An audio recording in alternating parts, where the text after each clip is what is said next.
पूछोगे, ठीक है? हाँ सर। मैं कोशिश करूंगा डेलिबरेटली स्लो जाने का, ठीक है? सो हम लोग स्टार्ट करते हैं, है ना? मैं कुछ दूसरे बोर्ड से भी आज पढ़ाने की कोशिश करता हूँ तुम लोगों को, इससे अच्छा रहेगा। सो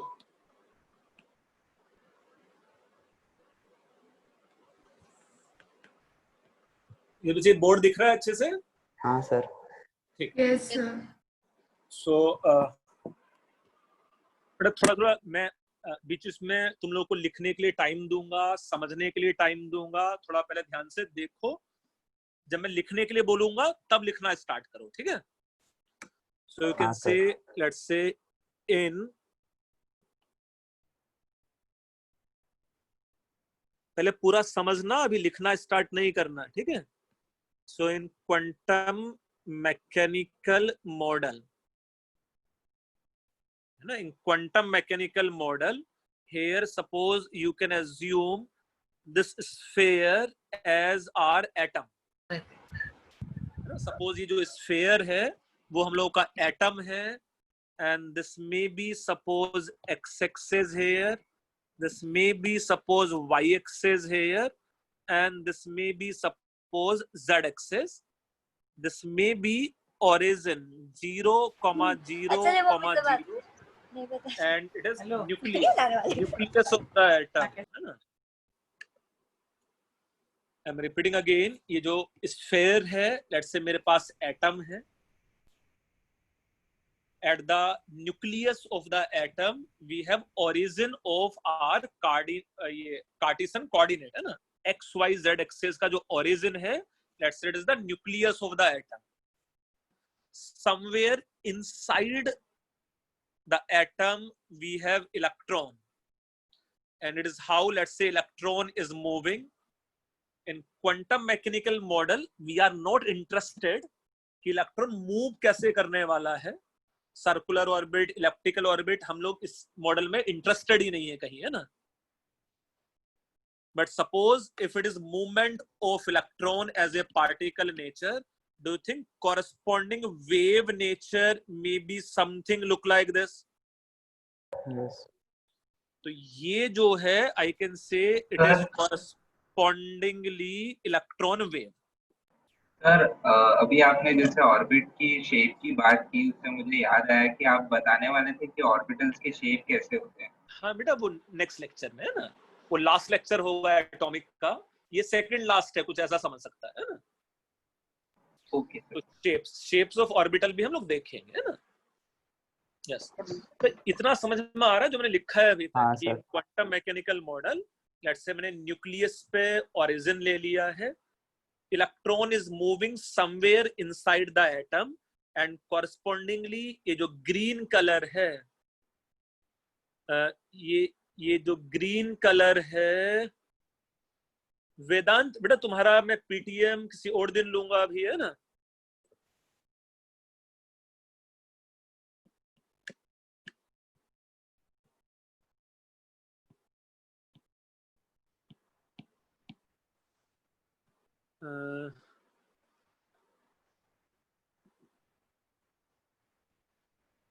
जैसे टाइम स्लॉट मिसमैच हो गया है मेरा कुछ टाइम का, है ना? या एक मिनट,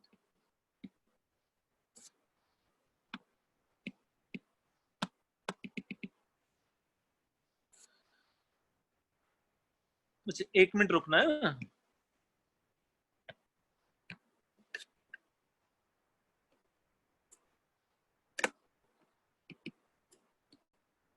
बोर्ड पे तुम लोगों को अभी ब्लैक दिख रहा है पूरा? ओके, सो लेट्स से अभी और अच्छा दिखाई दे रहा है? हाँ sir. Yes sir. So in quantum mechanical model,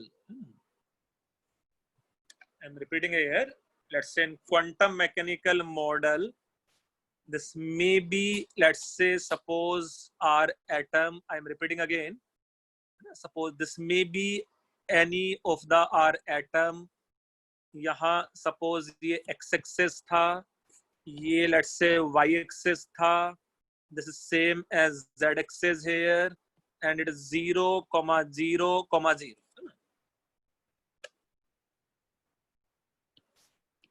And suppose यहाँ कहीं इलेक्ट्रॉन मूव करने वाला था and corresponding let's say ये हो जाता इलेक्ट्रॉन वेव, है ना?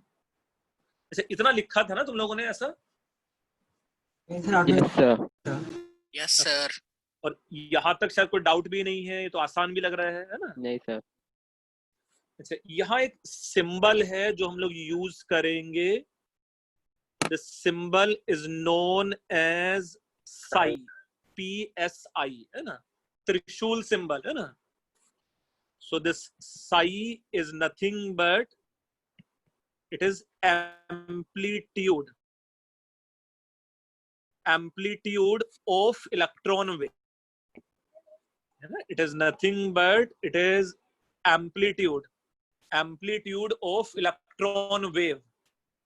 अच्छा, the meaning of amplitude of electron wave is, यहाँ amplitude कितना है बच्चे इस electron wave का? Zero.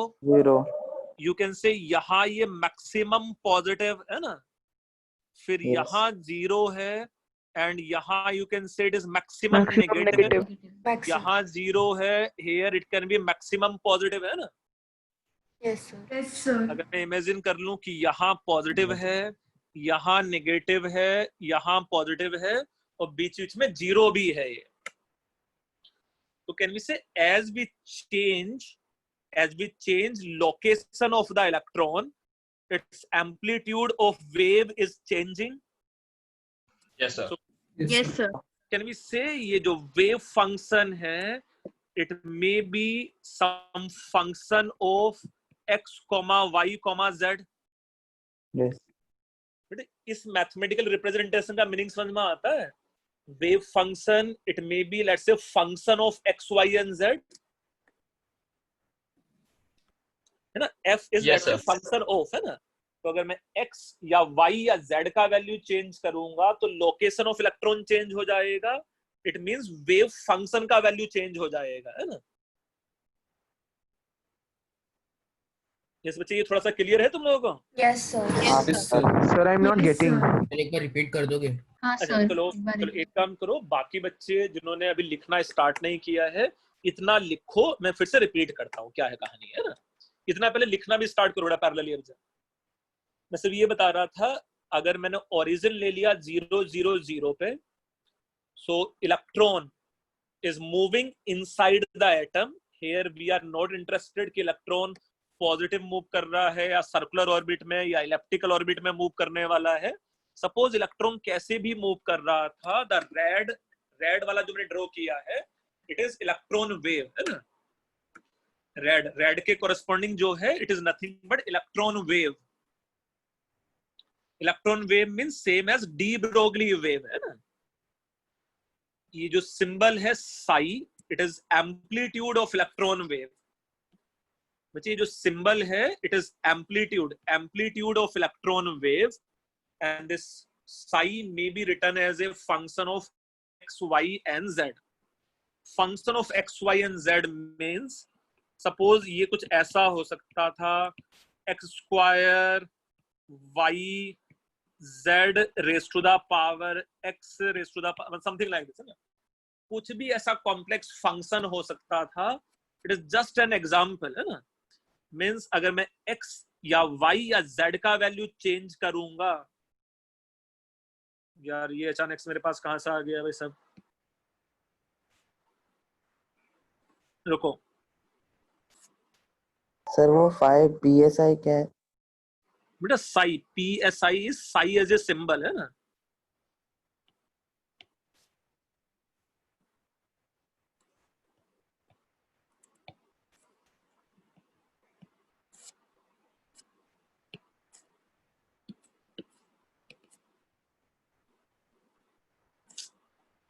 बेटा एक मिनट,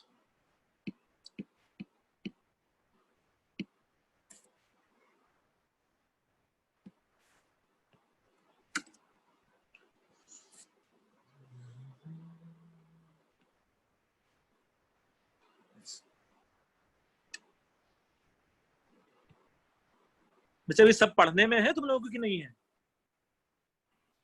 हाँ sir. So this is nothing but, let's say, in quantum mechanical model, electron के कॉरेस्पॉन्डिंग जो वेव नेचर है, साई उसका एम्पलीट्यूड है, which may be, let's say, function of x, y and z. as per psi is concerned, उसका meaning समझ लिया तुम लोगों ने? Yes, sir. Yes, sir. Further you can say, at a given point,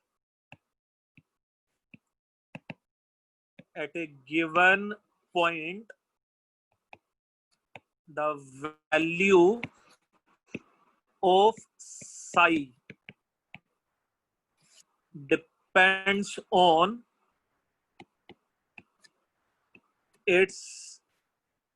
depends on position of electron, हम लोग ऐसा लिख सकते हैं, है ना?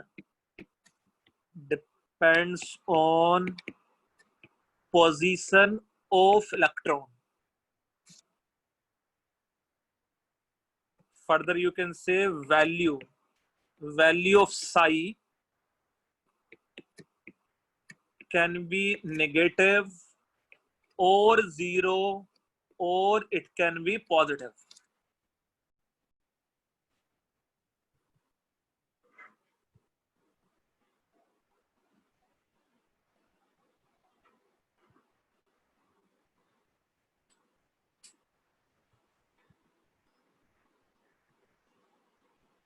यस बच्चे, इतना लिखा है? Yes, sir. Yes, sir. So 1 minute. हाँ, sir. देखो बेटा एक बार, है ना?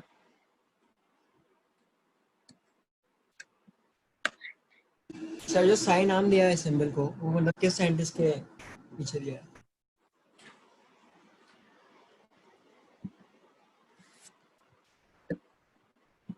बच्चे डायग्राम ड्रॉ किया और साथ में साई का वैल्यू लिखा है, मीनिंग समझा है? हाँ सर। Yes, sir. अच्छा, नेक्स्ट लाइन में हम लोग लिख सकते थे ऐसा कुछ,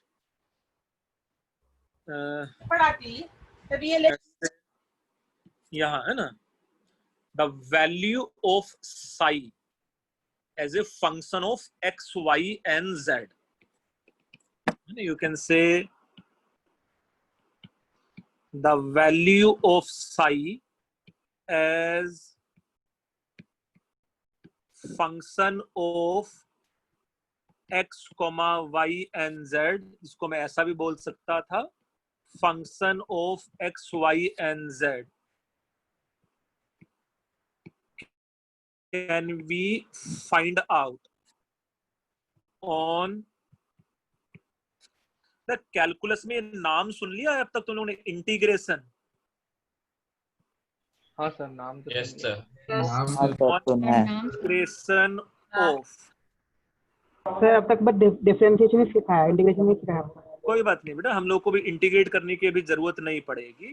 on integration of Schrodinger wave equation.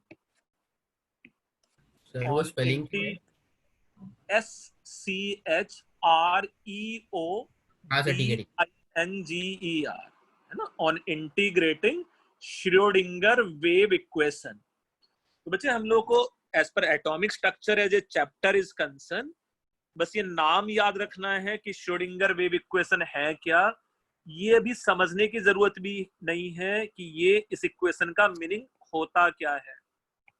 It is double differential equation with respect to y with respect to z plus 8 pi square m divided by h times of, let's say, e minus v times of psi equal to 0, है ना? तो ये जो गंदा सा expression है, this expression is for Schrodinger wave equation, है ना? मतलब तुम लोग चाहो तो नोट्स में लिख सकते रहेंगे, बट हम लोग इसमें कुछ इंटीग्रेशन ऐसा कुछ नहीं करने वाले हैं अभी, है ना? बेटा जो इंटीग्रेशन सीखा भी नहीं है ना तुम लोगों ने? नहीं नो सर तक नहीं हुआ। ईवी है सर वो। ये इंटीग्रेशन, हाँ इंटीग्रेशन आसानी होता है ना, but you can simply assume ना एरविन श्रोडिंगर ठीक ठाक सा पढ़ा लिखा होगा यार, है ना, तो समहाउ वो इस इक्वेशन को इंटीग्रेट कर लिया और value of psi as a function of x Y and Z मिल गया। लेट्स से इंटीग्रेशन डिफरेंशिएशन का उल्टा होता है बेसिकली, है ना।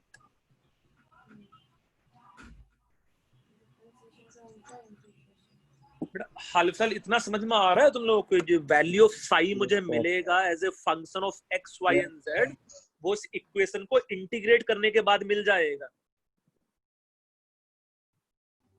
सर यस बोलो बेटा। E माइनस वी में E और V क्या है? E टोटल एनर्जी है, V पोटेंशियल एनर्जी है। Okay sir. तो उसमें क्या टर्म है वो भी लिखने की जरूरत नहीं है ना। M मास ऑफ इलेक्ट्रॉन है, H प्लैंक्स कांस्टेंट है ना।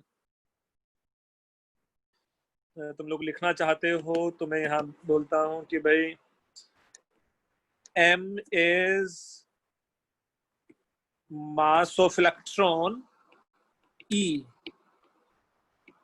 is total energy, V is potential energy, H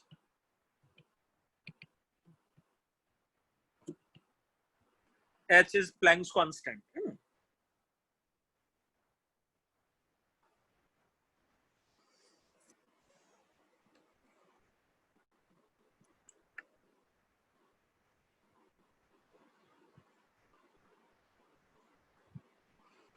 बेटा बहुत ज्यादा समझने की जरूरत नहीं है, बस ये याद रखना है ये टर्म का नाम कि भाई मैं श्रोडिंगर वेव इक्वेशन को अगर इंटीग्रेट कर दूंगा तो मुझे साई का वैल्यू मिल जाएगा as a function of x Y and z. Sir, yes बोलो बेटा। sir, what did you write after or f function of x, y, z can be find? Can we find out on integration of, बेटा out है कुछ, है ना। Okay, sir. Okay, sir.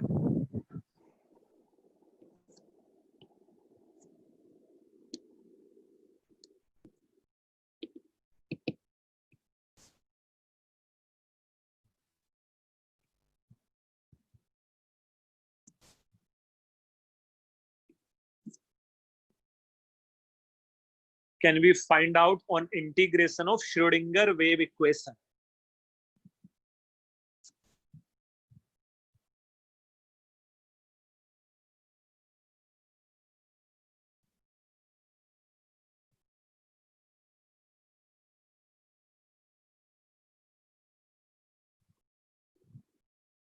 बेटा अभी तक कुछ भी डाउट हो तो पूछ सकते हो तुम लोग, है ना। नहीं सर ठीक है। Sir, हाँ हाँ हाँ। sir, this electron wave is along the path of the electron in which Yes, through which it is moving. अगर ऑब्वियसली मैं पार्टिकल नेचर देखूंगा तो पार्टिकल नेचर ऊपर नीचे मूव नहीं कर रहा है ना, वो तो वेव नेचर है जो ऊपर नीचे वाइब्रेट कर रहा है ना। पार्टिकल नेचर तो जो उसका मीन पोजीशंस है वहां मूव कर रहा होगा, है ना बेटा। So that electron wave is nothing but the wave nature of that electron. Yes yes. So D Broglie wave नहीं था इलेक्ट्रॉन का, D Broglie wave is nothing but wave nature of the electron है ना।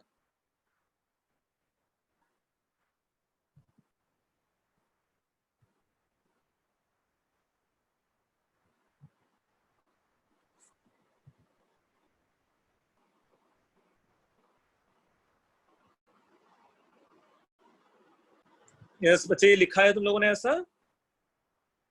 Yes, sir. Written. Okay.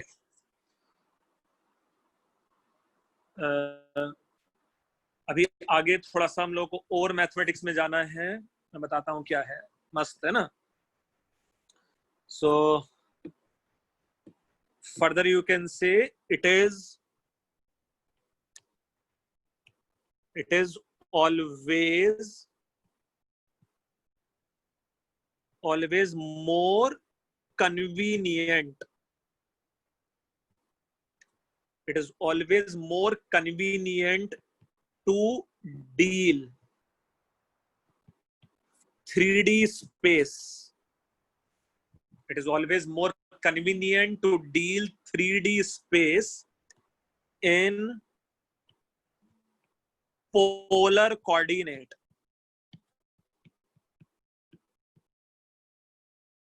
instead of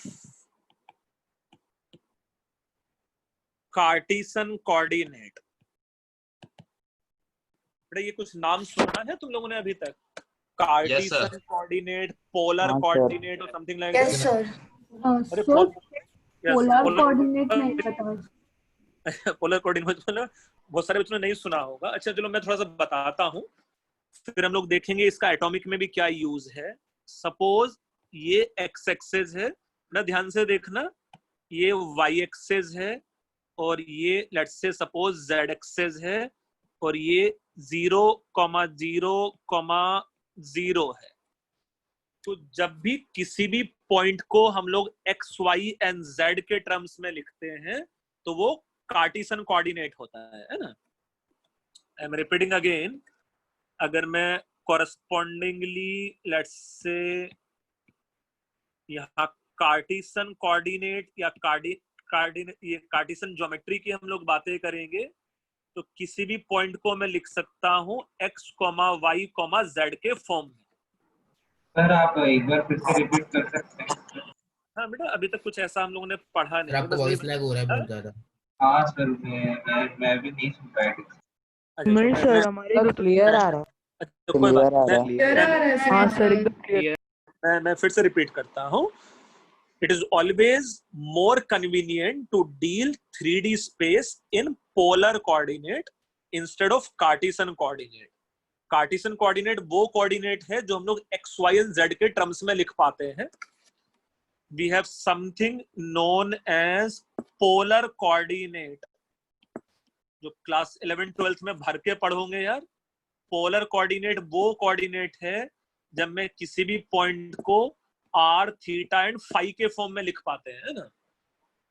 जैसे मैं कुछ example भी समझाऊंगा। वेयर लेट्स से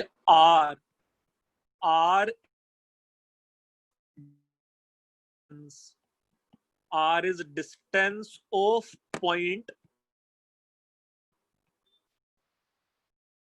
from origin। तो ये इसमें r, थीटा एंड फाई में जो r है, it is the distance from origin. Theta and phi are angle from let's say to Cartesian coordinate, to Cartesian coordinate axes. जैसा फॉर एग्जाम्पल, जिस example को देखो फिर बाद में डायग्राम ड्रॉ करना और लिखना भी। सपोज ये कोई भी पॉइंट है मेरे पास यहां, इस पॉइंट को डू यू थिंक मैं ऐसा लिख सकता हूं x, y, z in Cartesian coordinate? Yes sir. Yes sir. का मतलब क्या है? अगर मैं इसका प्रोजेक्शन ले लूं, सपोज अगर इसका मैं प्रोजेक्शन ले लूं XY प्लेन में, वेक्टर्स तो पढ़ लिया है ना तुम लोगों ने अब जा। Yes sir. हाँ सर। अगर मैं इसका प्रोजेक्शन ले लूं ये XY प्लेन में, तो ये पॉइंट कितना हो सकता था? मैं ऐसा बोल सकता हूं क्या, x, y, 0? Yes sir. Yes sir. ऐसे इस पॉइंट को मैंने XY प्लेन में गिरा दिया है ना। तो ये जो R है ना, ये जो R होता है इसमें, it is nothing but the distance from nucleus. Theta is let's say this angle and you can simply say phi is let's say this angle।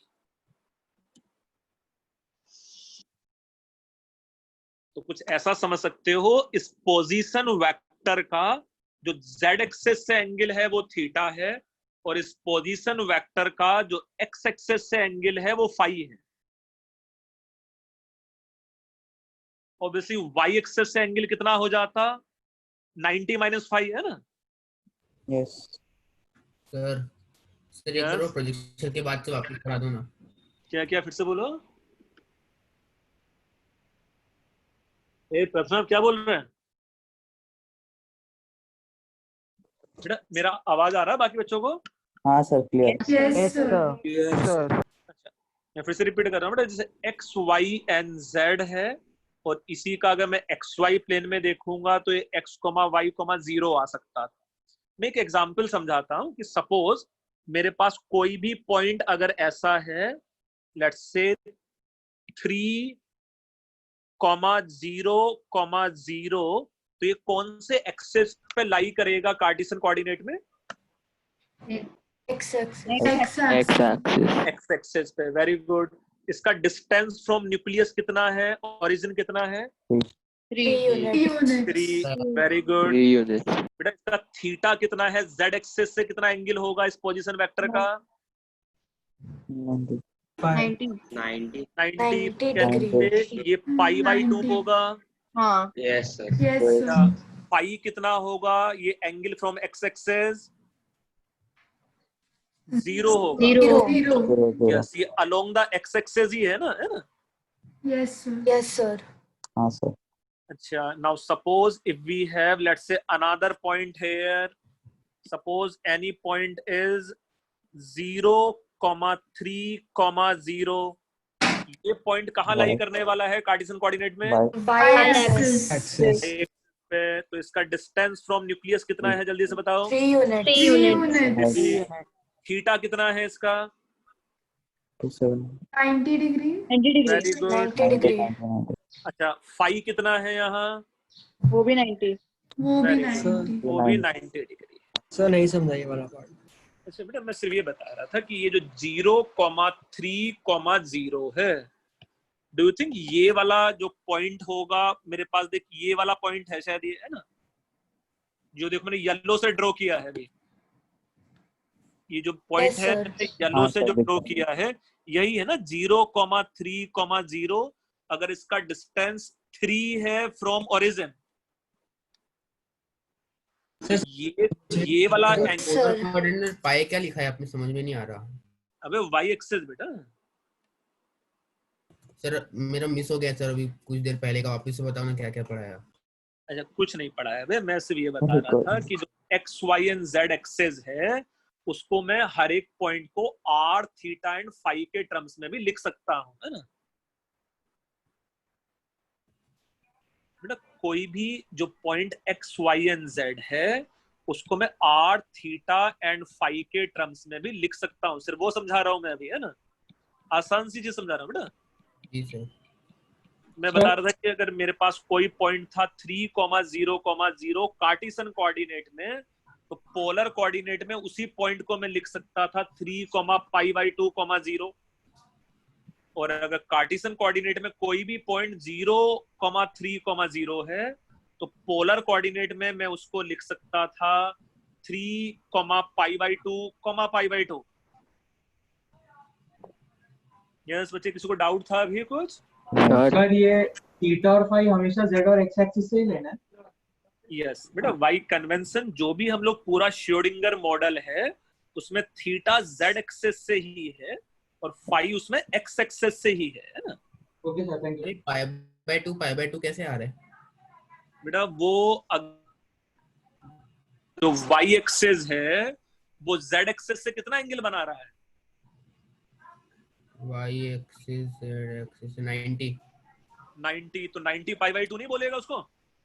अच्छा हाँ बेटा ये वाला जो पॉइंट है तेरा वो अलोंग x एक्सेस है, ये तो कंफर्म है ना, इतना तो दिख रहा है।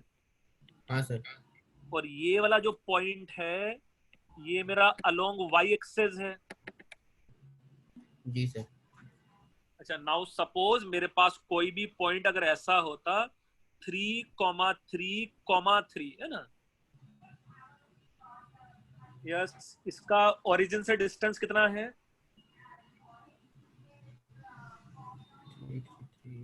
3. 3. अबे क्या बातें कर रहे हो, कहाँ से सीखा तुम लोगों ने एक ऐसे? मिनट. 27. मतलब root of Root 27 27. 3 sorry why 3 root 3. Very root good. 3. हाँ. अच्छा, ये थीटा का वैल्यू कितना होगा इसके लिए? वॉइस क्रैक हो रहा है. नहीं बच्चे, वॉइस, मेरा वॉइस तुम लोग क्लियर नहीं आ रहा है क्या बच्चे? clear है बीच में लैग हो रहा है. क्लियर है. अच्छा, मतलब अब देखो तुम लोगों के नेट का इश्यू हो सकता है ना? मेरे सिग्नल अच्छा दिखा रहा है बेटा. अच्छा, थीटा और पाई का वैल्यू पाई बाई 4 मतलब 45 डिग्री ऐसा इमेजिन कर सकते हो? Yes sir. yes ये तो तुम लोग वेक्टर से भी कर सकते हो यार, है ना? हाँ मतलब सर. यूनिट वेक्टर आई कैप जे कैप के कैप, है ना? हाँ हाँ. मतलब ये अगर मैं हाँ सर. यस मैं अगर वेक्टर में लिखूंगा तो ये आएगा ना 3 आई कैप, ये 3 जे कैप एंड ये 3 के कैप है ना? यस. तो डू यू थिंक इसका जो मैग्नीट्यूड होता वो 3 रूट 3 हो जाता और इसका z एक्सिस से एंगल पाई बाई 4 एंड ये पाई बाई 4 आ जाता है, ऐसा है ना? Yes sir. Yes sir. अच्छा, नाउ हाल फिलहाल यार इतना समझ में आ रहा है कि भाई जैसे एक कार्टेशियन कोऑर्डिनेट होता है ऐसा ही एक पोलर कोऑर्डिनेट भी हो सकता है. हाँ सर. हाँ सर. Very good. चलो Yes. कुछ तो समझ में आया. ये थोड़ा बहुत लिखा भी है तुम लोगों ने? Sir 1 minute. सर 2 लिखो. minutes. हाँ लिखो, जल्दी से लिखो.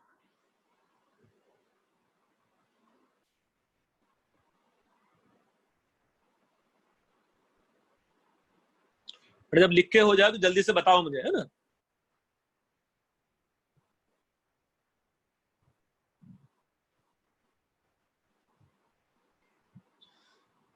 तो अभी तक यार मतलब up to 10th class maximum बच्चों ने सिर्फ कार्टेशियन कोऑर्डिनेट ही पढ़ा होता है. अभी हम लोग पोलर कोऑर्डिनेट में भी पढ़ेंगे, है ना?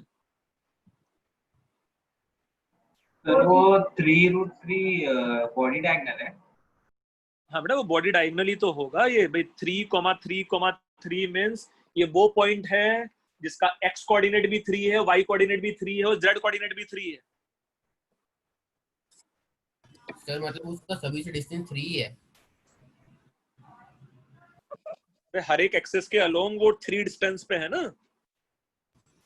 हाँ सर वही मतलब. हाँ यस बेटा, लिख लिया तुम लोगों ने ये? नहीं sir 2 minutes. Yes. Yes sir.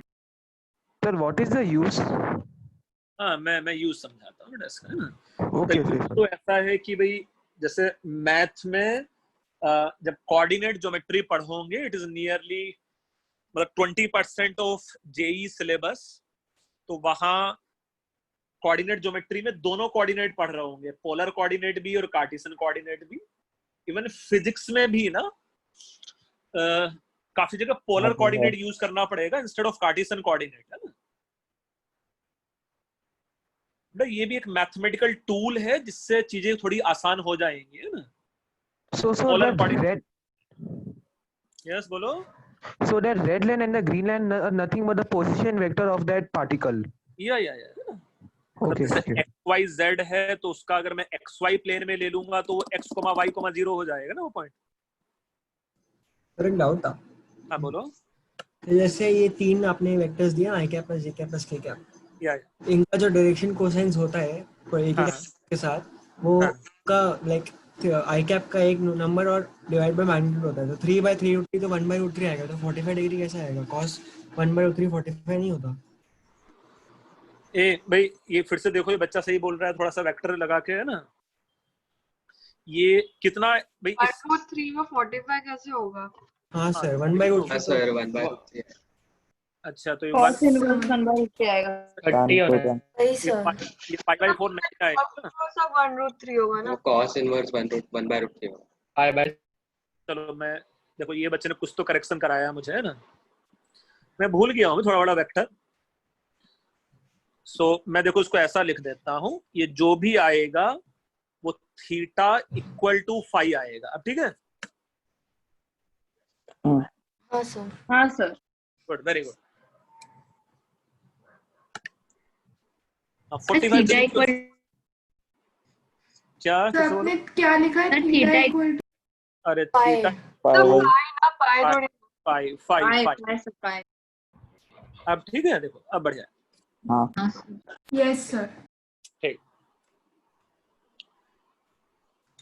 तो ये सब पढ़ाने का जो मेरा पर्पस है मैं बताता हूँ क्या है। इतना लिख लिया तुम लोगों ने? Yes sir Yes, yes sir. Sir. Good. So ये जो पढ़ाने का पर्पस था वो बस ये इतना कि in polar coordinate, in polar coordinate, can we say wave function may also written as function of r, theta and phi? Yes, sir. हाँ सर। यस सर कोऑर्डिनेट में as a function of x Y and z हम लोग लिख पा रहे थे, ये function of r, theta and phi लिखा जा सकता है ना? Yes yes yes sir. Sir अब इसमें आर क्या होता था, थीटा क्या है, फाई क्या है, वो समझ में आता है value? R Yes, let sir. Say again distance है ओरिजिन से, थीटा है जेड एक्सेस से एंगल, और फाई है लेट से एक्स एक्सेस से एंगल, है ना? Now you can say further given function, you can say further given wave function can be written as multiplication of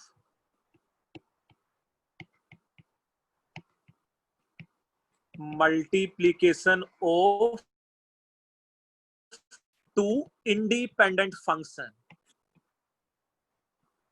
multiplication of two independent functions, which is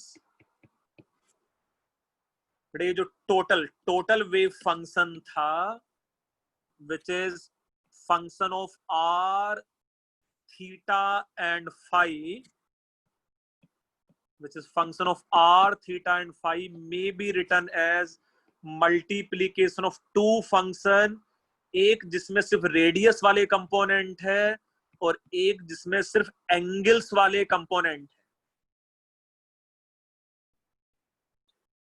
ये जो wave function है, it can be written as multiplication of two independent functions, एक जिसमें सिर्फ radius वाले component है और एक जिसमें एंगल्स वाले कंपोनेंट्स हैं।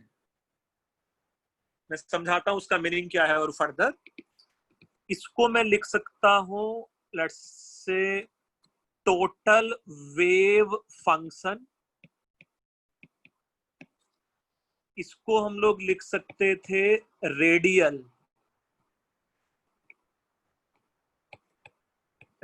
Wave function, and this may be written as angular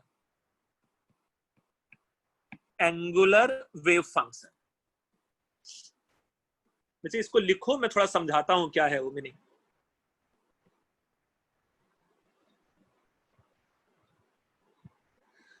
So in polar coordinate, wave function may be written as a function of r, theta and phi।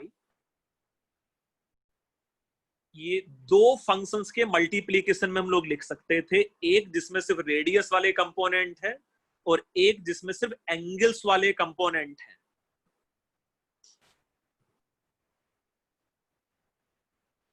बेटा ऊपर वाला हाफ लिखा है तुम लोगों ने इस पार्ट का?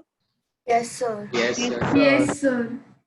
जैसा मैं एक आर्बिट एग्जाम्पल देके बताता हूं, उसको लिखना नहीं है उस एग्जाम्पल को, जो एग्जाम्पल मैं अभी लिखूंगा। सपोज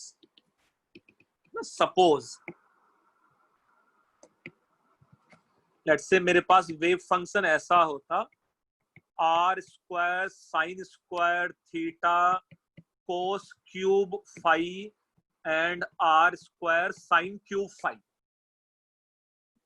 तो डू यू थिंक इस पूरे फंक्शन में रेडियस भी है और एंगल भी है? Yes sir yes sir. अब देखो इसमें से पूरे में से मैं ये कॉमन ले सकता हूं क्या, आर स्क्वायर, तो ये हो जाता sign square theta cos cube phi plus sin phi. R square Sin common ले लिया, cube phi. So sin Yes, sir. cube. sin cube phi है ना. लेट्स से मैंने R स्क्वायर कॉमन ले लिया इसमें से, है ना. तो मैं सिर्फ ये समझाने की कोशिश कर रहा हूं कि ये वाला जो टर्म है इसको लेट्स से मैंने क्या लिख लिया, फंक्शंस ऑफ रेडियस ओनली. और जो ये वाला टर्म है लेट्स से इसको मैंने लिख लिया functions of angles only theta and phi. बेटा अब उसका नीचे जो लिखा है उसका मीनिंग समझ में आ रहा है तुम लोगों को? Yes, sir. Yes, sir. लिखे क्या? फिर से मैं फिर से समझाता हूँ बेटा कि मैं फॉर्चुनेटली उस जो वेव फंक्शंस है उसमें मैं रेडियस के कंपोनेंट्स अलग लिख पाता हूँ और एंगल्स वाले टर्म्स अलग लिख पाता हूँ एज देयर मल्टीप्लीकेशन. सपोज जैसे मैंने वेव फंक्शन एक ले लिया था यहाँ r square sine square theta cos cube phi plus r square sine cube phi. उसमें से अगर मैंने आर स्क्वायर कॉमन लिया जा सकता है तो एक वो टर्म है जिसमें सिर्फ रेडियस है, देखो इस वाले में, और एक वो टर्म है जिसमें सिर्फ एंगल्स है उसमें रेडियस नहीं है और दोनों का मल्टीप्लीकेशन है. बेटा अब थोड़ा और समझ में आ रहा है क्या है? हाँ सर हाँ. Yes sir. Yes, sir. हाँ सर समझा. अच्छा ये वेव फंक्शन ऐसा नहीं होता है ना. एक्चुअली कैसा होता है वो भी आज के लेक्चर में हम लोग देखेंगे, है ना. सो ये जो टोटल वेव फंक्शन है इट डिपेंड्स ऑन, ये जो टोटल वेव फंक्शन है ये है ना, इट डिपेंड्स ऑन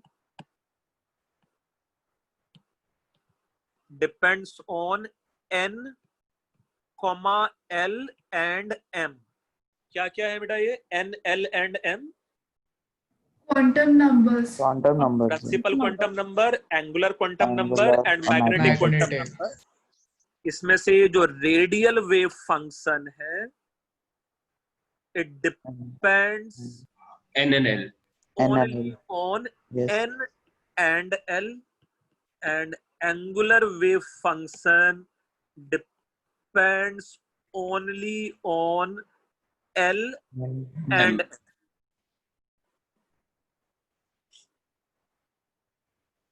तो जो टोटल वेव फंक्शन है वो obviously principal quantum number, angular quantum number and magnetic quantum number पे डिपेंड करता है, जिसमें सिर्फ रेडियल वाला जो पार्ट है it depends on principal as well as angular quantum number.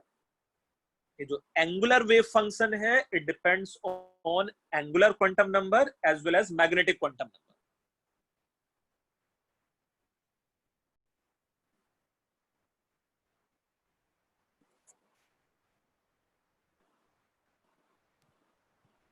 Sir, what is, sir?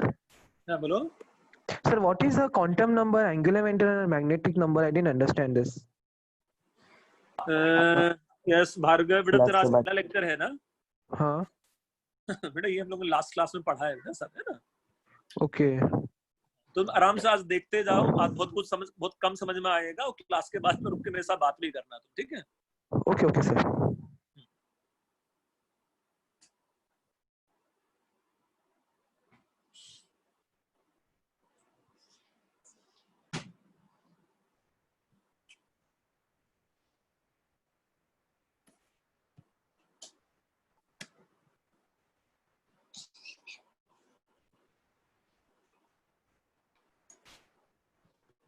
Yes बच्चा, इतना लिखा है तुम लोगों ने? Yes sir. Yes sir. Yes, sir. ठीक, मैं थोड़ा सा इसमें और कंट्रीब्यूट कराता हूँ और लिखाता हूँ. जैसा for any s orbital, for let's say any s orbital, l का वैल्यू क्या होता है यहाँ? 0. 0 और m का वैल्यू भी 0 है. 0. तो l equal to 0, m equal to 0 and its angular wave function is found to be 1 divided by root of 4 pi. किसी भी s ऑर्बिटल के लिए, चाहे वो 1s हो, 2s हो, 3s हो, सबका एंगुलर वेव फंक्शन का वैल्यू कांस्टेंट है 1 डिवाइडेड बाई रूट ऑफ 4 पाई, और यू कैन से इंडिपेंडेंट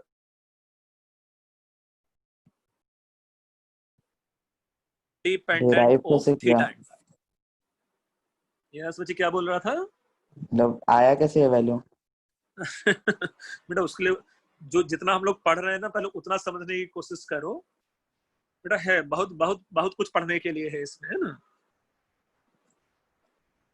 सर अगर वेव फंक्शन एल और एम पे डिपेंड करता है और दोनों जीरो है तो फिर वैल्यू कैसे आएगी?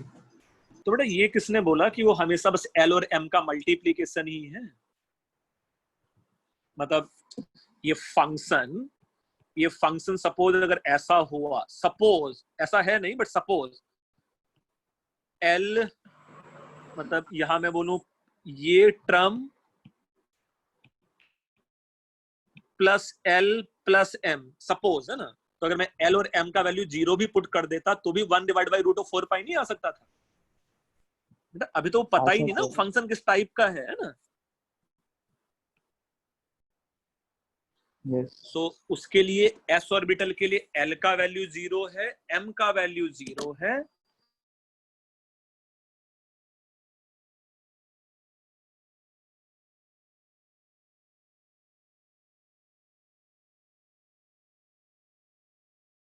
डन।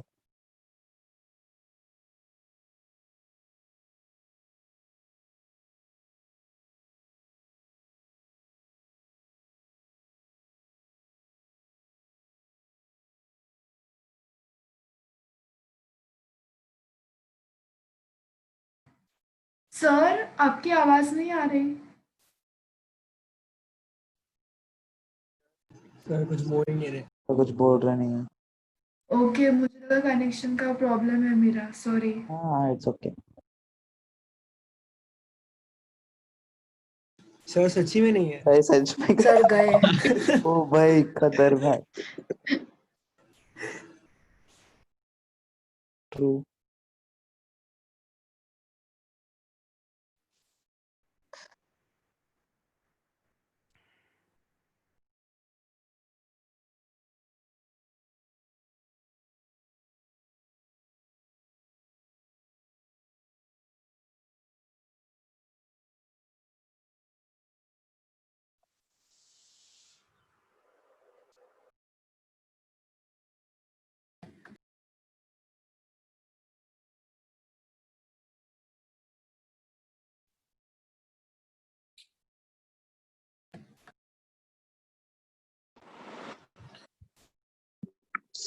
यस बच्चे, there is some network issue from my side. मैं वापस वही आता हूं, है ना। मेरा आवाज आ रहा है बेटा तुम लोगों को? Yes sir. Yes sir. ये पिक्चर था हम लोग, है ना बेटा। इतना लिखा ना तुम लोगों ने ये? Yes sir. Yes sir. Yes.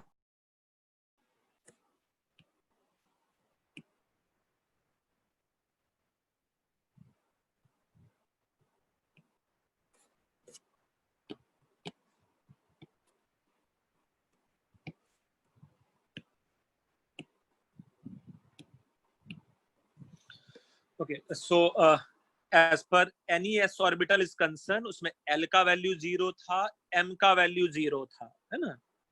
और उसके लिए जो वेव फंक्शन का वैल्यू है वो 1 डिवाइड बाई रूट ऑफ 4 पाई था।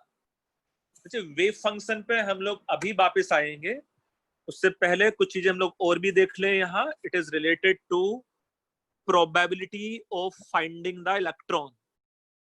मैं यहां से लिखता हूं probability of finding the electron।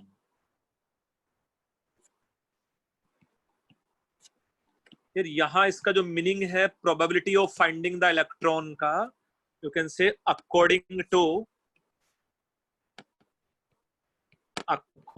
To uncertainty principle. according to uncertainty principle, exact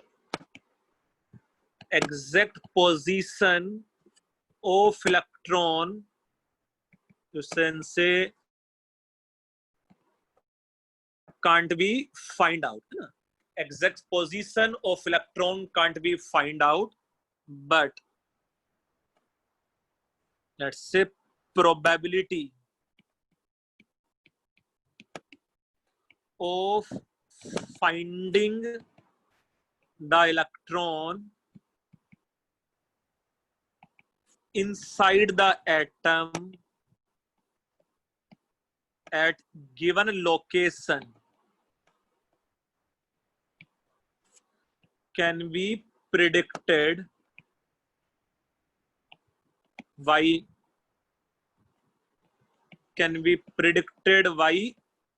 wave function. त्रिशूल symbol है ना. I'm repeating again. According to uncertainty principle, exact position of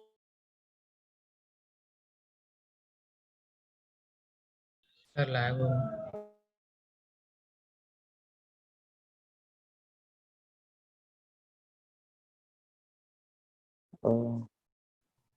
sir Dead.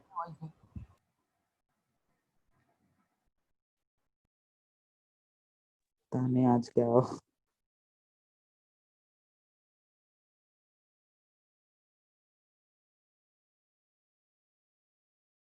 मेरा आधा बाकी है. अब यार आता रहेगा ये लिखना. Same.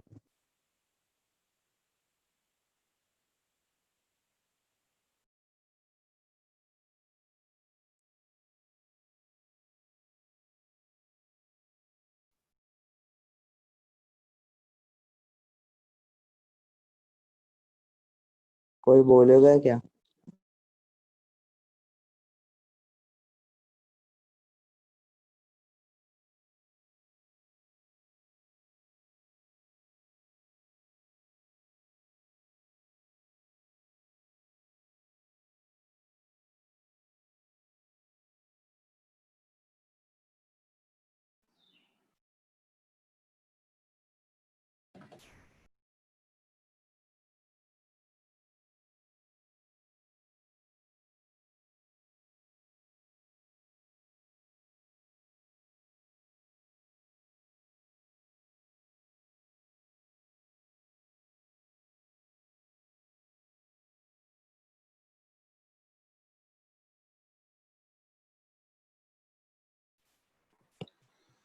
So according to uncertainty principle, as exact position of electron inside atom at a given location can't be find out, but its probability of finding the electron can be calculated with the help of wave function.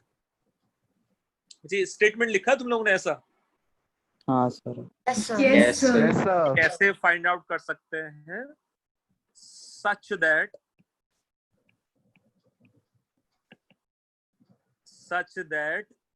at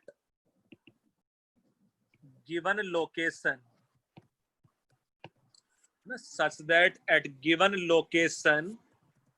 you can say probability density, such that at a given location probability density equal to उधर कचरा है पूरा वो probability density equal to, you can say it is psi square. At any given location probability density, अच्छा किसका probability है भाई? Probability the electron finding Position of electron. probability of finding the electron. Actually probability density का मतलब भी क्या होने वाला है? प्रोबेबिलिटी पर यूनिट वॉल्यूम, है ना? It is probability per unit volume. Again ये फार्मूला कहाँ से आया है उसका टेंशन नहीं लेना है तुम लोगों को, है ना? सर हाँ बोलो सर बेटा। हाँ सर अगर हम लोगों ने साई का स्क्वायर किया है तो फिर हाँ उसको mod में डालने की Mod क्या जरूरत है? अच्छा रुको, मैं देखो हटा देता हूँ अब, ठीक है? Yes sir. हाँ सर आपने मैग्नीट्यूड की टर्म्स में डाला था ना वो?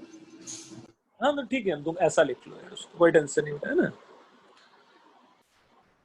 So according to uncertainty principle, as exact position of electron inside the atom at given location can't be find out, but probability of finding the electron can be calculated with the help of psi, with the help of wave function, such that at given location, probability of finding the electron equal to, let's say, psi square. Probability density का मतलब है probability per unit volume.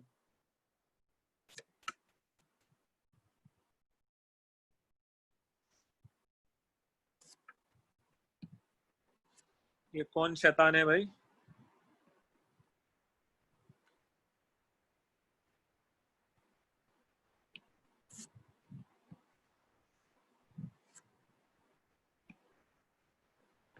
Sir option तो हटाओ। हाँ so according to uncertainty principle as, बेटा ये लिखा है इतना स्टेटमेंट तुम लोगों ने? Yes sir. Yes, sir. पहले एक दो और गंदे गंदे टर्म हम लोग डिफाइन कर लेते हैं और फिर सबको एक साथ कोरिलेट करेंगे। सर एक मिनट।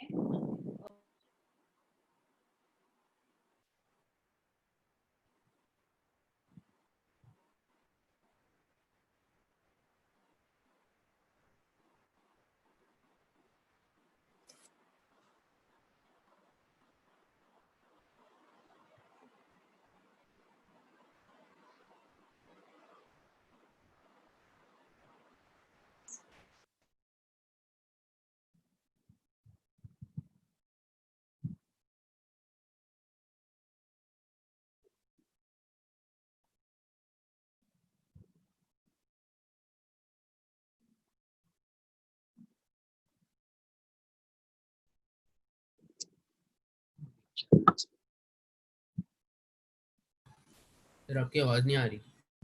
यस मैं बोल ही नहीं रहा था बेटा, इसलिए आवाज नहीं आ रहा था। अभी लिख लिया है? Yes yes sir. The next term is, you can say it is electron cloud.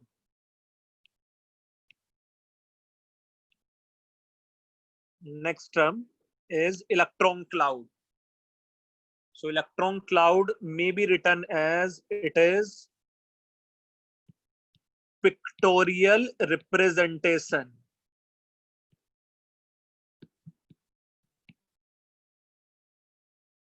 It is pictorial representation of probability of finding the electron.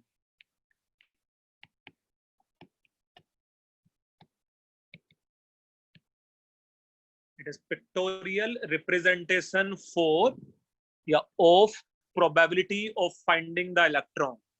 And the point is, suppose in a given atom,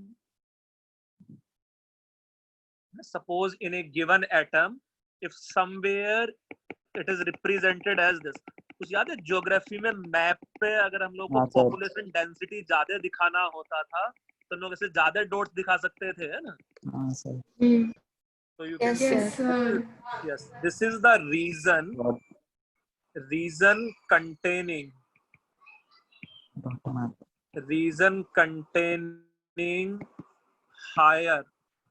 higher probability of finding the electron. Higher probability of finding the electron. Somewhere if this dots ka density is relatively low, I can say it is the region containing, let's say, low probability of finding the electron.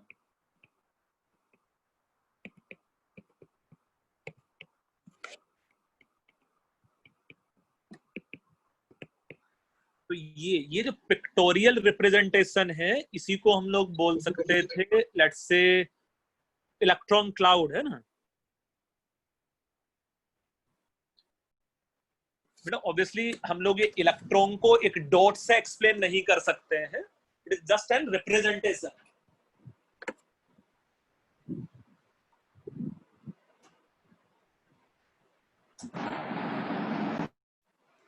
बच्चे बस ये एक representation है ना।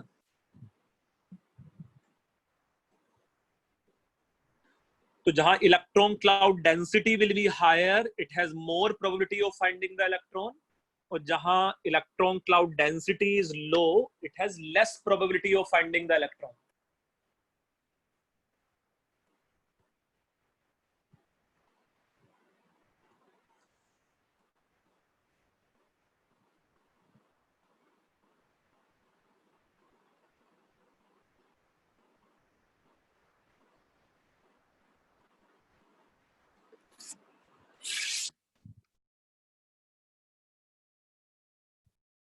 Sir, yes बेटा बोलो। sir, so the region which is containing higher probability of finding the electron will going to attain a negative charge, that area. ऐसा बोल सकता है कि उधर डिस्पर्जन ऑफ इलेक्ट्रॉन क्लाउड ज्यादा होगा, तो वहां पार्शियल नेगेटिव चार्ज हो सकता था, ऐसा बोल सकते हैं ना। और जहां कम इलेक्ट्रॉन क्लाउड है इन कंपैरिजन टू हायर, वहां पार्शियल डेल्टा पॉजिटिव चार्ज, ऐसा समझेंगे धीरे-धीरे जब हम लोग ऑर्बिटल्स, केमिकल बॉन्डिंग वो सब पढ़ेंगे।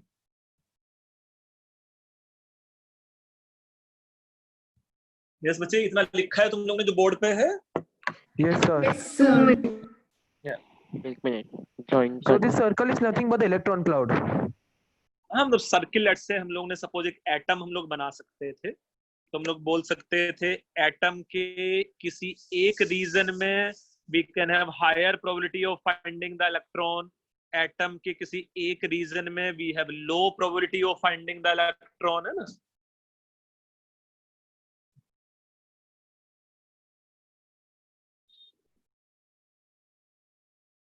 Done, sir. Done, very good. Now the next thing is, let's say it is definition of nodes. है ना, node क्या है? Definition of node. So you can say it is region at which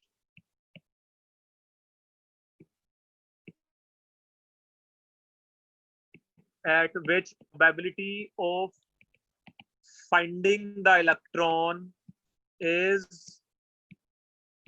0. So node is, it is the region at which probability of finding the electron is 0. So further you can say at node, Sai square का value कितना होने वाला है? 0. और इसका एक ही solution है, the psi should be equal to 0. 0. So at node psi square या psi should be equal to 0. Further you can say depending on shape of nodes, it can be divided into two categories.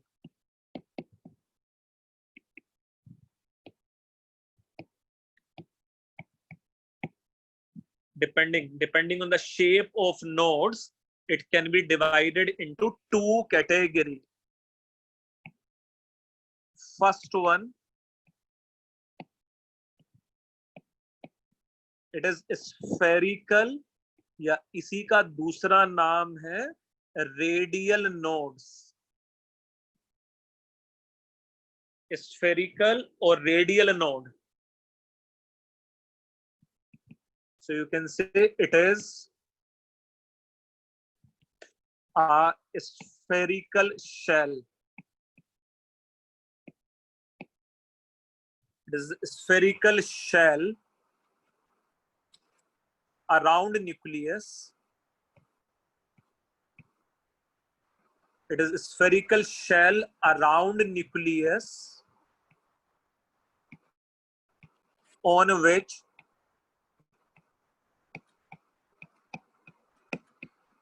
probability of finding the electron is 0.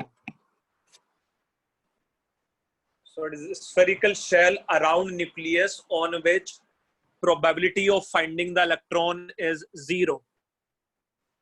So the meaning of spherical shell is, suppose if it is x-axis here, this may be suppose y-axis, and suppose if this is z-axis. So this may be the spherical shell around the nucleus.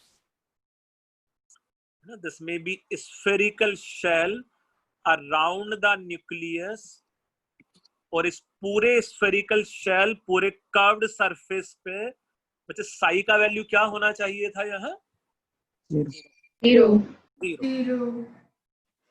तो इस पूरे curved surface पे psi का value 0 होना चाहिए. थोड़ा सा याद रखना. Yes. इसके अंदर probability of finding the electron हो सकता है, इसके बाहर probability of finding the electron हो सकता है, बट उस कर्व्ड सरफेस के ऊपर 0 है ना. मींस कर्व्ड सरफेस के बाहर it will be non zero, curved surface के अंदर it will be non zero, but on spherical curved surface it is 0. अच्छा, ये नोड्स डायरेक्शनल होगा कि नॉन डायरेक्शनल होगा? मतलब स्फेयर का कोई पर्टिकुलर डायरेक्शन होता है कि वो नॉन डायरेक्शनल होता है sphere? Non-directional. Non-directional, sir. Yes, so it is example of, let's say, non-directional node. It is example of non-directional node. And more important thing is, in a given orbital, number of radial node equal to, ये तो diagram draw किया था ये Sai 0 non 0 ये वाला.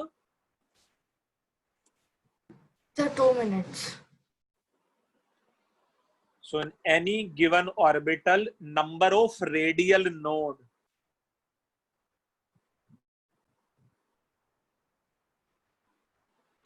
जब किसी बच्चे ने फार्मूला पढ़ा है क्या होता है? n minus l n minus l minus 1. हमें देखते हैं ना. सर नॉन डायरेक्शनल नोड्स मतलब नॉन डायरेक्शनल मींस ऐसा स्फेयर का कोई पर्टिकुलर डायरेक्शन नहीं है ना, कि लेट्स से वो अलोंग एक्स एक्सिस है या अलोंग वाई एक्सिस है, ऐसा नहीं है ना स्फेयर के साथ. बट स्फेयर इज सिमेट्रिक है ना, 3D symmetry.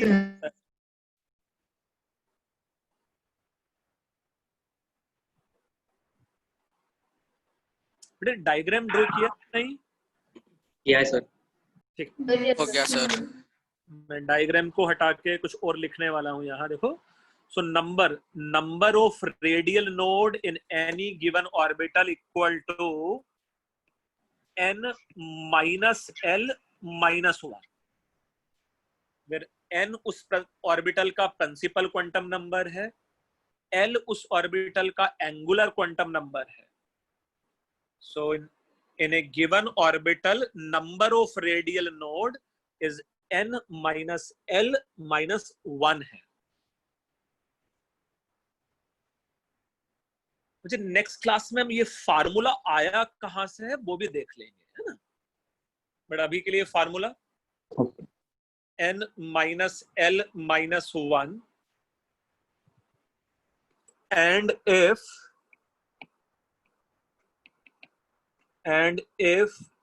one node at infinity is also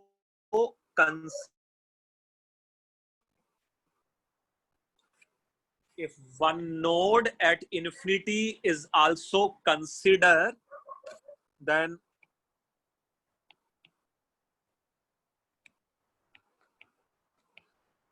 total number of radial node, then total number of radial node is n minus l minus infinity.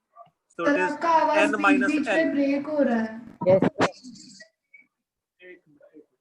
अभी क्लियर है? Sir clear ही है, कोई दिक्कत नहीं है. Clear ही है. अच्छा, मैं फिर से देखो अभी क्लियर आवाज में रिपीट करता हूं क्या है. And if one node at infinity is also considered, then total number of radial node is n minus l minus 1 plus 1. So total comes out to be n minus l.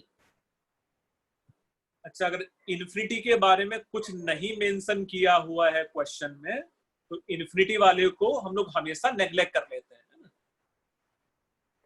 तो मुझे क्या याद करना है basically number of radial node का formula n minus l minus 1.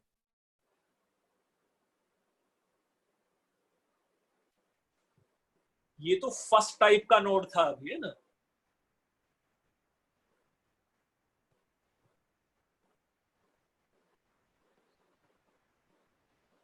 जैनी बच्चे, हम लोग यहाँ इलेक्ट्रॉन कैसे मूव कर रहा है हम लोग उसमें इंटरेस्टेड है ही नहीं, है ना.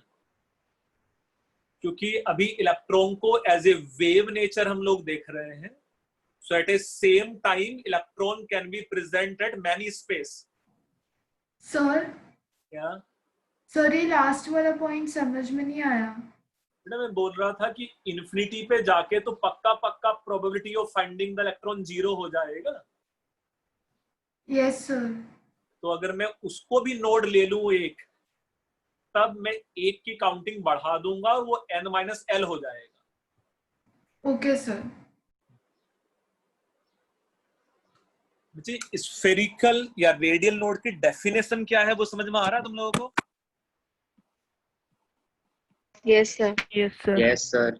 So another definition, second type of node, let's say. So ये था एक spherical node या इसी का नाम था radial node. Another one is, let's say, angular. Second, angular node, or it is also known as nodal plane or nodal surface. Angular node or nodal plane or nodal surface. So you can say it is plane or curved surface. It is plane or curved surface passing through origin.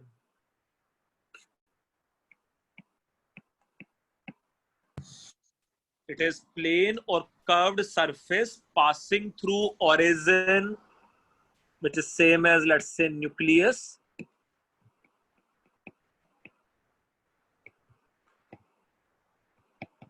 On which total probability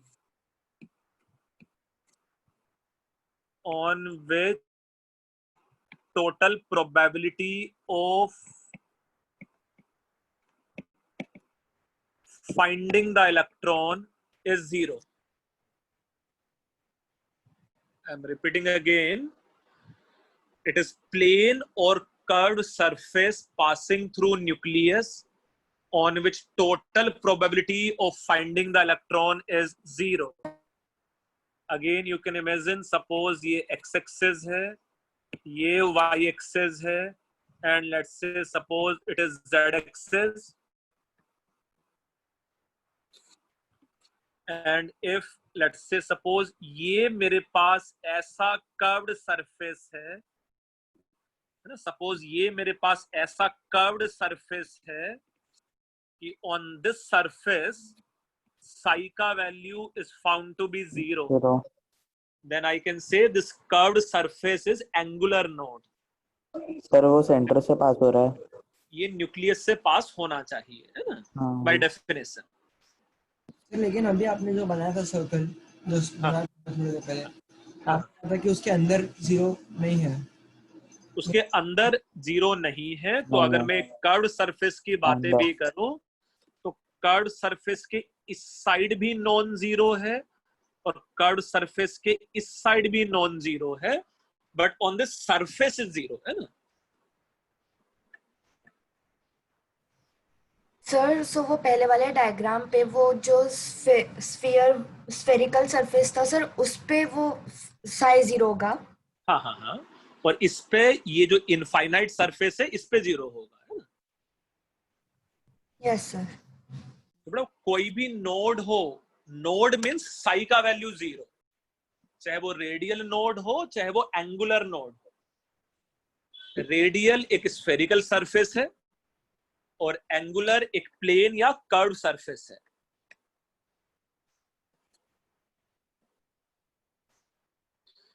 ये directional node होगा कि non directional node होगा? Directional. होगा, क्योंकि हम लोग बता सकते हैं ना कि प्लेन या कर्व सरफेस का एक्स एक्सिस से 45 डिग्री पे है या जेड एक्सिस के पैरेलल है, समथिंग लाइक दिस, है ना. And in A given orbital, है ना, and in A given orbital the number of angular node, the number of angular node equal to L, and in a given orbital the number of angular node equal to L.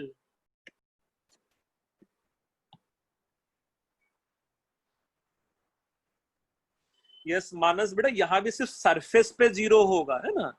Surface के left में या right में wave function का value will be non zero. Yes भाई, आज हम लोगों ने कुछ क्वेश्चंस नहीं किए हैं, पहले कुछ आसान आसान से क्वेश्चंस हम लोग करते हैं, देखेंगे जो भी कुछ है क्या अप्लाई किया है इसमें. सर ये टॉपिक में मॉडल में मिल नहीं रहा है क्या मॉडल में? ये क्या ये वाला टॉपिक मॉडल में? हाँ बेटा, मॉड्यूल है ये टॉपिक.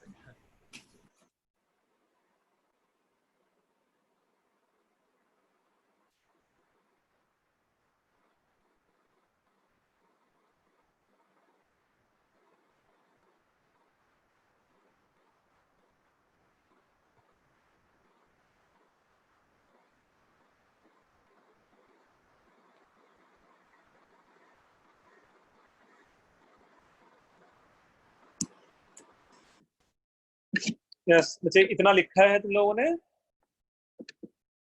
Yes sir. ओके, सो पहले कुछ आसान आसान से हम लोग क्वेश्चंस करेंगे. First question is, let's say find out number of radial nodes in, let's say, following orbitals. You have to find out number of radial node in following orbital. एक let's say 5s है, एक suppose 5f है, एक let's say 3d है, और suppose एक let's say 4p है. तो तुम लोगों को बस हर एक ऑर्बिटल के नंबर ऑफ रेडियल नोड्स कितने हैं वो बताना है. क्योंकि कुछ अगर तुम लोग मॉड्यूल सॉल्व कर रहे थे या वो क्वांटम नंबर वाला शीट सॉल्व कर रहे थे, तो कुछ ऐसे भी क्वेश्चंस थे, है ना, कि बस नंबर ऑफ रेडियल नोड के कितने हैं वो बताना है. सर 4102. 4102. यस, मतलब ऐसा आना भी चाहिए बेटा, जैसा हर एक केस में मुझे n - l - 1 फाइंड आउट करना है, ये हो गया 5 minus 0 minus 1 as 4. 5f में it is 5 minus 3 minus 1 as 1. 3d के लिए it is 3 minus 2 minus 1 as 0, and 4p के लिए 4 minus 1 minus 1 as 2.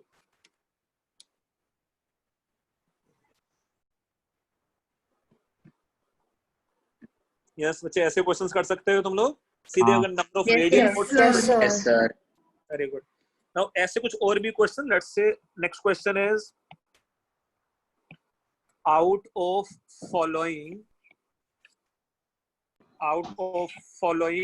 which consist, you can say, maximum number of total nodes including radial as well as angular. Let's say A part is 5s, B part is 5p, C part is 5d, D part is 5f. या हम लोग D part में कुछ ऐसा लिख देते हैं, all have same.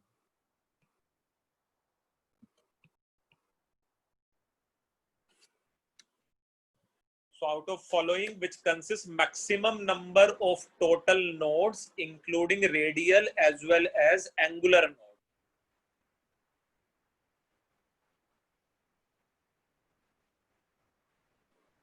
Sir, D. D है उसका answer? Yes sir, D. Yes sir.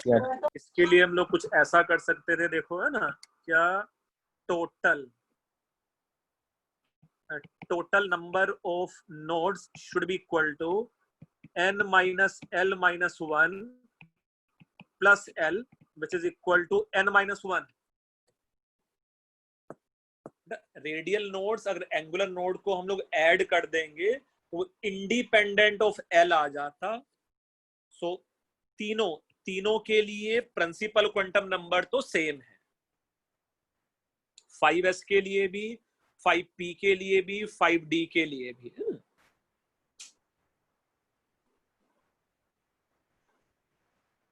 Yes बच्चे, ये दोनों क्वेश्चन समझे हैं तुम लोगों ने? Yes sir. Okay, next question is find out number of radial. Find out number of radial nodes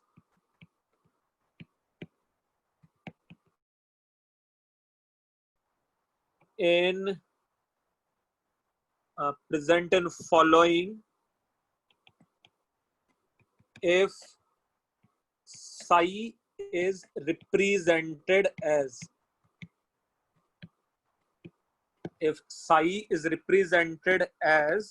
let's say A option, suppose if wave function is represented as this. A wave function is represented as this. On this axis it is wave function, and on this axis it is distance from nucleus, distance from origin. Similarly, if wave function is represented as 1 divided by root of 4 pi 1 divided by a naught raised to the power 3 by 2, and it is r square divided by a naught square minus 3r divided by a naught plus 2 multiplied by exponential raise to the power minus r divided by a naught. Okay, पहले first वाला a part करेंगे, फिर हम लोग B part भी देखेंगे, है ना। ए पार्ट में we have how many nodes?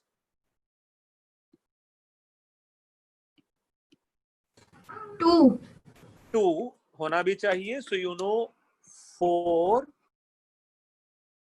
Nodes, है ना। 4 wave function should be equal to 0। तो यहां मेरे पास वेव फंक्शन का वैल्यू 0 है और यहां मेरे पास वेव फंक्शन का वैल्यू 0 है। तो जहां जहां वेव फंक्शन का वैल्यू 0 है दे नोन एज नोड्स। तो do you think A part का आंसर आ जाएगा 2?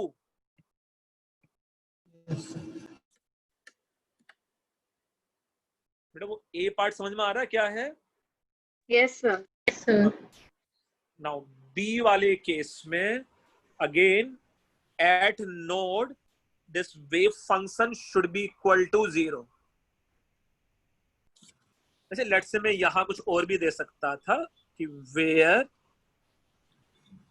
ए नोट एक कांस्टेंट है ना। ये थोड़ा बहुत फिजिक्स में पढ़ लिया है क्या तुम लोगों ने, exponential? No sir. No, sir. ये वो डिफरेंशिएशन में नहीं पढ़ा, e raise to the power x ऐसा हाँ कुछ? सर। हाँ सर पढ़ा। सर वो पढ़ा है। बेटा अभी के लिए ये समझ लो, एक्सपोनेंशियल भी एक नंबर ही होता है। क्या वैल्यू होता है एक्सपोनेंशियल का वैल्यू? सर 2.7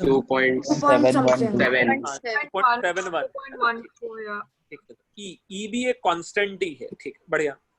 अच्छा, जैसे अगर मैं इसको 0 से इक्वेट करूंगा तो क्या पॉसिबल सॉल्यूशन इसका हो सकता है? ये टर्म कभी 0 हो सकता है क्या बेटा? ये टर्म कभी 0 होगा? ये तो कभी 0 नहीं होने वाला है ना? नहीं सर। क्या ये टर्म कभी 0 हो सकता है क्या?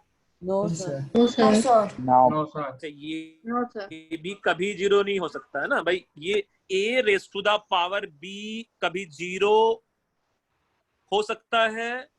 कभी नहीं, अनलेस अंटिल b का वैल्यू माइनस इन्फिनिटी ना हो मैथमेटिकली, है ना। तब तो मैं टेंस टू 0 बोल सकता हूँ, अदरवाइज ये वाला टर्म कभी 0 नहीं होता है ना। तो do you think only solution is ये जो मिडिल वाला टर्म है r square divide by a naught square minus 3r by a naught plus 2, ये वाला टर्म 0 हो जाए? और तो कोई टर्म 0 हो ही नहीं सकता इसमें। कुछ 10th क्लास का फैक्टराइजेशन याद है? Yes sir. भाई अभी तो 10th क्लास पास किया है तुम लोगों ने। तो इसका फैक्टराइजेशन कर लो और मुझे r के वैल्यूज बताओ क्या क्या आएगा।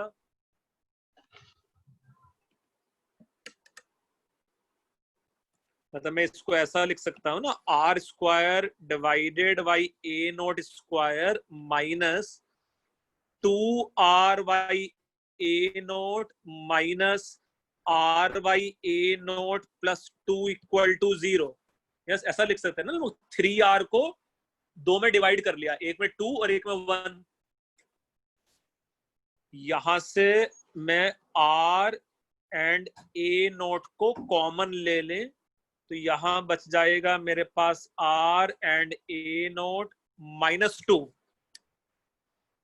यस, पहले दो टर्म्स है। Yes sir. अच्छा, दूसरे सर -1 भी तो आएगा ना एक और। ना पहले इतना देखो, अभी जो दूसरा वाला टर्म है उसमें से मैं -1 कॉमन ले लूं, तो इसमें से मैं -1 कॉमन ले लूंगा तो ये बच जाएगा r divide by a naught minus 2 and this should be equal to 0। फिर 10th क्लास में तो करते होंगे ना तुम लोग। हमें इसमें किसकी वैल्यूज निकालनी है? बेटा r के देखो शायद 2 वैल्यूज आ जाएंगे। Yes sir. का फर्दर में लिख लूंगा -1 and it is r divided by a naught minus 2 equal to 0। Sir इसमें Sir, A R naught is and equal to 2A naught. 2A naught and R And is A equal naught. to And A A naught. naught. मेरे पास एक आ जाएगा R equal to note और मेरे पास आ जाएगा R equal to 2A naught. Yes sir. तो कितने कितने डिस्टेंस पे नोड आ रहा है? A naught तो A distance. naught Yes. distance. Naught distance अलग डिस्टेंस पे है, तो इसका आंसर भी मेरे पास 2 नोड्स है। डू यू थिंक इसका आंसर भी 2A नोट हो जाना चाहिए? Yes sir. Yes sir.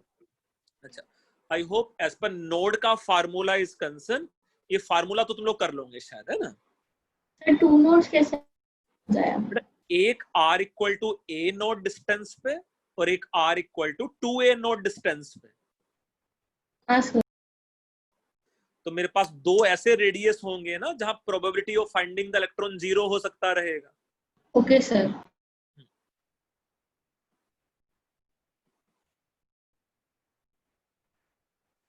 बच्चे ये क्वेश्चन समझ में आ रहा है? Yes Yes sir. Yes sir. Yes sir. I hope bio वाले सर बच्चे भी वापस इतना समझा तो सकते हो? कर देंगे। या लिखित बोलो बेटा। सर वापस समझा सकते हो? मेरा आपका आवाज क्रैक हो रहा था, मेरा मैं ना इंटरनेट। बस ये बोल रहा था कि जो ये वेव थोड़ा फंक्शन है, ब्लर दिख रहा है, पता नहीं क्यों। अभी क्या बात कर रहा है? अपना स्पेक्स चेंज कराना ना लायक। इंटरनेट इश्यूज होगा। हाँ, मेरे पास सब एकदम फुल सिग्नल दिखाई दे रहा है अभी मुझे। नहीं आपका नहीं, सर उसका। अच्छे से दिखाई Yes sir. दिख रहा सर है। आपका नेट आपका क्लियर। हाँ, अच्छा ठीक। स्क्रीन शेयरिंग में कैसे ब्लर दिखेगा? हाँ, सो एनीवे मतलब यहाँ थोड़ा सा और ध्यान से देखना। मैं फिर से क्वेश्चन को रिपीट करता हूँ। जहां भी नोड है मुझे वेव फंक्शन को 0 से इक्वेट कर देना है। 0 से इक्वेट करते समय मैथमेटिकली मुझे ये पता चला कि ये वाला टर्म जब 0 होगा तो ये पूरा का पूरा टर्म 0 हो सकता था, तो उस टर्म को 0 से इक्वेट कर दिया। और फिर जो 10th में हम लोग फैक्टराइजेशन करते थे पॉलिनोमियल का, उसके फैक्टर्स बना लिए, उसको 0 से इक्वेट कर लिया। तो या तो मेरे पास R का वैल्यू A नोट आ सकता रहेगा या R का वैल्यू 2A नोट आ सकता रहेगा, है ना? हाँ सर समझा। यस बच्चे समझा? बेटा इतना मैथ तो शायद ये बायो वाले बच्चे भी करते होंगे यस कि नहीं सर कर रहे हैं? समझा। अच्छा, कोई बायो वाला बच्चा? फरहान बेटा इतना मैथ आता है?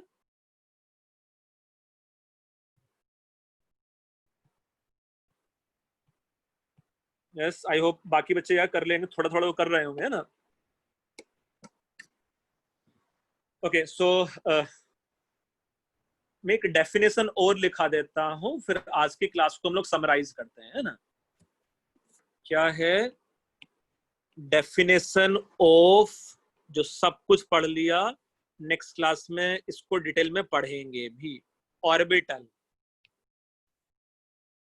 सो orbital is, it is 3-dimensional space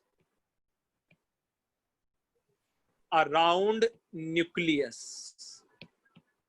It is 3-dimensional space around nucleus which can accommodate 90 to 95% of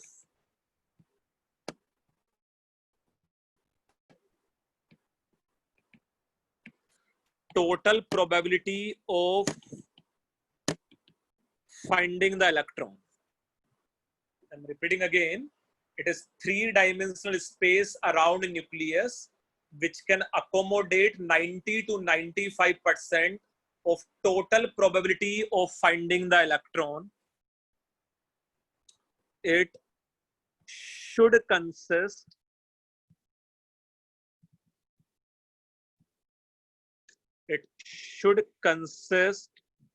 all the reasons of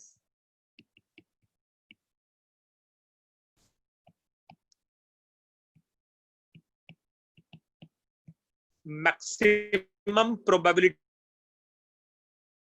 of finding the electron. So orbital is 3-dimensional space around nucleus which can accommodate 90 to 95% of total probability of finding the electron, and it should consist all the reasons of maximum probability of finding the electron.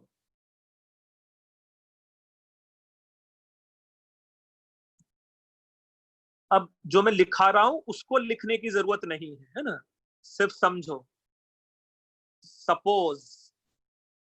Suppose if I have probability of finding the electron, something look like this. If I have, let's say, probability of finding the electron, something look like this, and so on, and so on, so on, so on, so on. Suppose around the nucleus it is just an electron cloud, and if I take this much spherical volume, so can I accommodate 90 to 95% of total probability of finding the electron? No. बेटा ये जितने dots थे उसका 90 to 95% मैंने accommodate कर लिया है क्या? Yes, sir. Yes, sir. उससे शायद थोड़ा और बड़ा रीजन लेना पड़ेगा मुझे. मतलब शायद अभी मुझे तक- जो स्फेयर है वो मुझे थोड़ा सा ये वाले साइज का लेना चाहिए, है ना. This much sized sphere can accommodate 90 to 95%. Yes. sir. Yes, sir. तो इस वाले केस में शेप ऑफ ऑर्बिटल क्या हो जाता? Spherical. Spherical. Spherical. Radial node. अच्छा, हम लोग थोड़ा सा और देखेंगे, समझेंगे. बट इसको भी डायग्राम को ड्रॉ करने की जरूरत नहीं है ना. मैं सिर्फ एक एग्जांपल बता रहा हूं कि ऑर्बिटल का मीनिंग क्या है. Now suppose here if probability of finding the electron, here suppose probability of finding the electron lies along some particular axis. Suppose अगर मेरे पास ये सब इस एक्सेस के along he higher probability of finding the electron है, यहाँ भी कुछ कुछ है, but let's say नहीं उसको ड्रॉ नहीं करना बेटा अभी, है ना. अच्छा, तो अगर मैं सिर्फ इतना 3-dimensional रीजन ले लूं तो कैन आई अकोमोडेट 90 to 95% है? No, sir. नहीं सर. No, sir. ये शायद मेरे पास 45% से 50% के बीच में ही होगा, है ना. Yes, अच्छा, sir. अगर मैं Yes, ये sir. वाला रीजन भी ले लूं, अगर मैं दूसरा वाला रीजन भी ले लूं तो Yes, sir. accommodate, ये 90 to 95%. इसमें शायद 90 to 95% आ सकता है ना. तो बेटा हम लोग धीरे धीरे नेक्स्ट क्लास में समझेंगे कि ये s ऑर्बिटल का शेप है, ये p ऑर्बिटल का शेप होता है, एंड सो ये समझेंगे, अभी लिखना नहीं है ना. Yes, sir. But point is orbital वो 3-dimensional रीजन है जिसमें टोटल इलेक्ट्रॉन की जो प्रोबेबिलिटी है हम लोग 90 to 95% तक अकोमोडेट कर पाते हैं, लेट्स से, है ना. उसका शेप स्फेरिकल भी हो सकता है, उसका शेप डंबल भी हो सकता है, उसका शेप डबल डंबल भी हो सकता था. और आज हम लोग ने जो भी डेफिनेशंस पढ़े, including wave functions, including nodes, जब नेक्स्ट क्लास में हम लोग शेप ऑफ ऑर्बिटल्स पढ़ेंगे तो हम लोग देखेंगे कि भाई कहाँ वेव फंक्शन 0 है, तो कौन से ऑर्बिटल में कहाँ रेडियल नोड है, कहाँ एंगुलर नोड है. Yes, sir. तो बेटा मैं फिर से बोल रहा हूँ, आज जो भी हम लोग ने पढ़ा है उसको 2 बार क्या 3 बार क्या और बार पढ़ो. जितना मैंने पढ़ाया है अभी तक